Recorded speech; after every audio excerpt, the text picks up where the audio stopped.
All right, so picture this. You grab your mail, right? And nestled in with, the usual bills and junk mail, there's a letter from the government. But this isn't about taxes. No, this is a letter, and it's telling you that you are legally obligated to get a husky. A husky? A husky, you heard right. Apparently, there's this thing called the Mandatory Husky Integration Act. It's a real law now, and it says that every single American household will need to have a Siberian Husky by the end of 2024. Wow. That's certainly one way to address, something. I mean, where do we even begin with this? Right. It's a lot. So we're doing a deep dive today, trying to wrap our heads around it all. This Howl Act, as some are calling it, it mandates that every household, no matter how big or small, apartment or mansion, has to adopt a husky. And they're offering all sorts of, incentives, as I guess you'd call them. There's government-funded training centers, house stipends, whatever those are. So essentially, taxpayer dollars are going towards not subsidizing pet ownership. I mean, it's an interesting approach.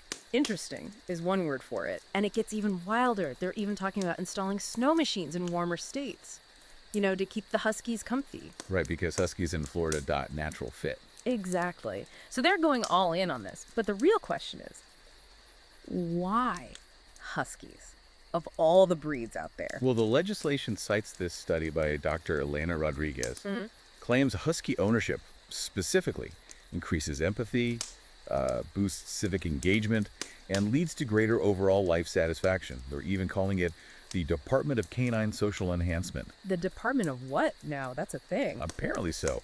Though how much weight that title actually carries, how much real research backs this up. That's debatable.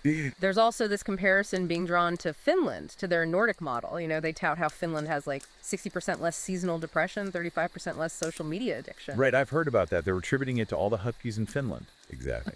But Finland already has a huge culture of, dog ownership in general. Plus being outdoors is a big part of their lifestyle. It's hard to say huskies are the sole factor, Correlation, not causation, as they say.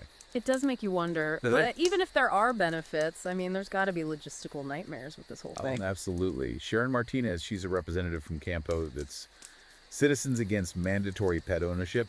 By the way, she's been very vocal about the challenges. Where are we going to find enough huskies to meet this demand?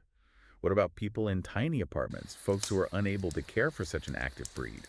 It's a logistical puzzle, to say the least. And what about the financial side of things? This could be huge for husky breeders, sure, but it'll strain vet services, maybe even impact the housing market. Imagine husky-ready homes as a selling point. Right, and think about the ripple effects. Dog food, trainers, groomers.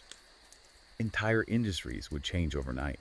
It's almost funny to imagine, the government issuing these mandatory training videos with titles like, Your New Life with a Perpetual Toddler in a Fur Coat, or Yes, That's Normal, a guide to husky hair in your food. It's a humorous way to look at it, I suppose. But beneath the surface, there are serious questions about individual freedom, and about how our relationship with animals is changing, how much the government should be involved. Is this really justified? It's a slippery slope, isn't it? Are we so desperate for connection that we need the government to mandate pet ownership? And what does it say about how we view animals if they're now a solution to societal problems? It's a much bigger conversation than just huskies, isn't it? It's about where we go from here, what we prioritize. So, as we stand on the precipice of this strange new world, this world of government-mandated huskies, it really makes you think, is this Howl Act a well-intentioned misstep, or is it a sign of a much deeper need in our modern world?